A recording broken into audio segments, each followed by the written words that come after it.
making folders and start organizing our footage over here. And folders in Premiere Pro are called bins. So don't get that confused. It's just bins. We can go down here to new bin icon, and there's a bin. Let's call it O1 footage. Now, why did I put an O1 in there? Well, because sometimes you have more than one bin, right? We'll do another bin called O2 audio. And we'll do another bin called O3 sequences.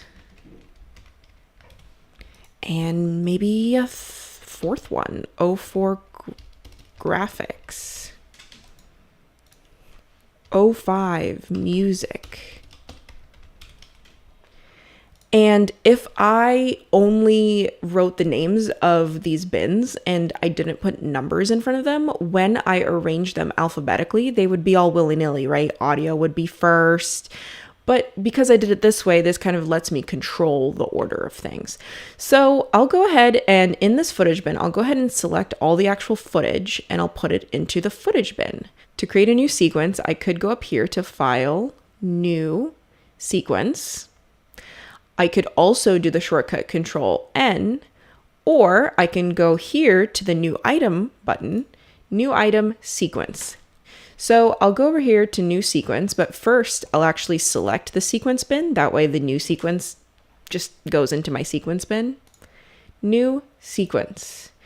And I'll get this box. Now, don't worry, there's all of these wonderful presets here, so you don't really have to think too hard about what the sequence setting should be.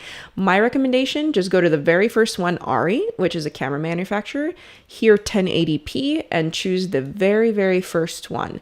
This is going to be your standard size and look for a YouTube video. And then for the sequence name, you guessed it, I'm going to do O1 as the leader because then everything is alphabetized to my liking. I'm going to say O1 and string out. Now, a string out is all of your clips arranged in order, essentially. And it helps you kind of see everything and put it on a timeline before you go ahead and start playing with everything.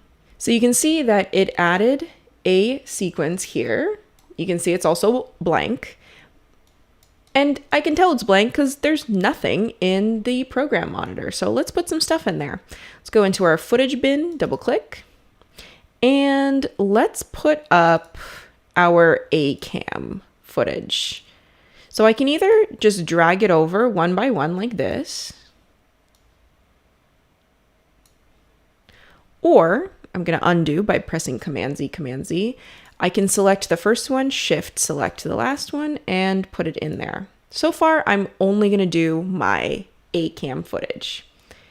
And here we go, it's in there.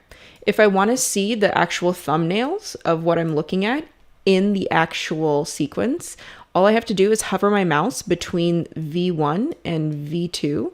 This stands for video. And of course, the A stands for audio, right? So just hover between V1 and V2. And there you go. The thumbnails appear.